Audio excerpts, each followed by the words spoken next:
Hello, Dahi here from Timeslip Softworks. Welcome to the 48th development video for Vigilantes. In this video I'm going to cover the changes which have been made to Vigilantes version 24. This is going to be a relatively short video because it's been a relatively short update. I think it's been roughly 3 weeks since the last update. And this update is focused largely around the addition of a fairly sizable new feature, and this is an upgraded weapon crafting system. So I'm going to give you a very quick look at it now. You can effectively pick any weapon that you like. You'll see this icon to upgrade the weapon, and if you click that, it'll bring you into the screen which allows you to upgrade various stats for each weapon. Now the stats actually vary by weapon, so each weapon won't have an option to upgrade everything, and this will help to kind of distinguish the weapons a little more. Right now the layout is a little provisional. It's not the final layout, but it is functional and everything's working. So if we look at the options for this weapon, we have damage, range, bonus chance to hit, critical, reload AP, and clip size. So if you mouse over the first one, that'll show you what the benefit of upgrading this will be.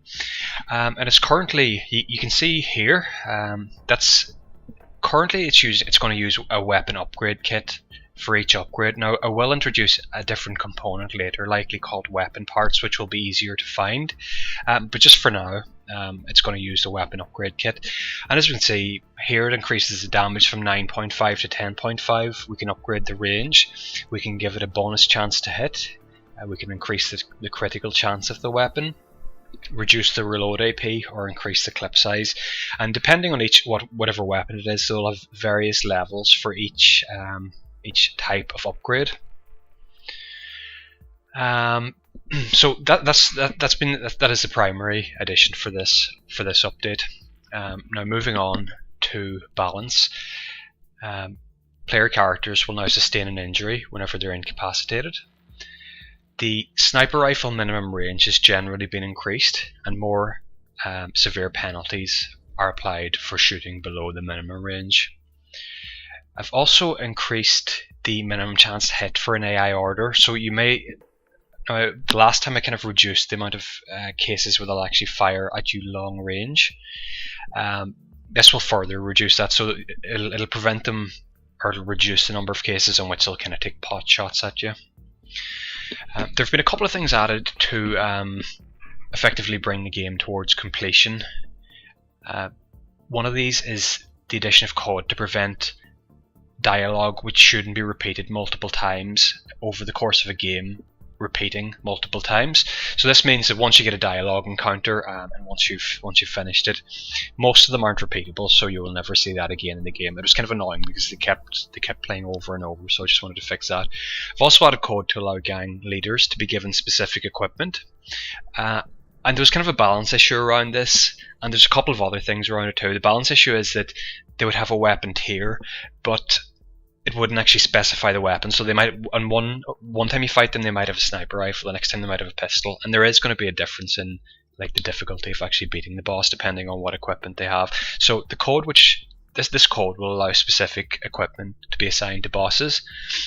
This will also allow them to be customized, so later on I might add code just to specify their stats, their skills, and this will allow me to customize the bosses so they present a kind of a unique, or a different challenge for each one.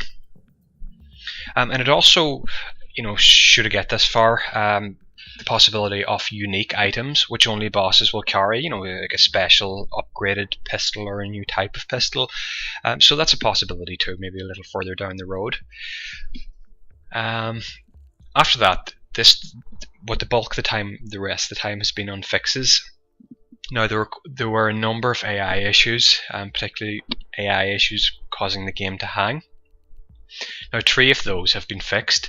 The problem with AI issues, finding problems with it, it's not easy because you could play for 15 hours, and because each time an AI has a turn, it generates an awful lot of orders and then picks the best one.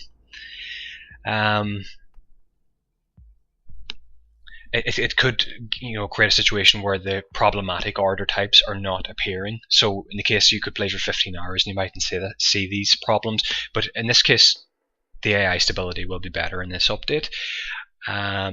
and there have been probably around, I'd say, guess around 15 more fixes, ranging from kind of trivial to moderate severity. So once again, the game will be more stable with this update. And I'd like to say thank you to everyone who's helping with the testing on Steam and outside Steam. It's a really big help. Once you have you kind of have a target painted on the bug, you understand maybe how to recreate it. It just allows you to take care of them very quickly. So thanks very much to everyone who's helping out with that. And that's pretty much it for this update. It's a relatively short update, and I'd expect that you'll hear I'll create another development video in roughly 2 weeks for version 25. So thanks very much for watching. I'll see you next time.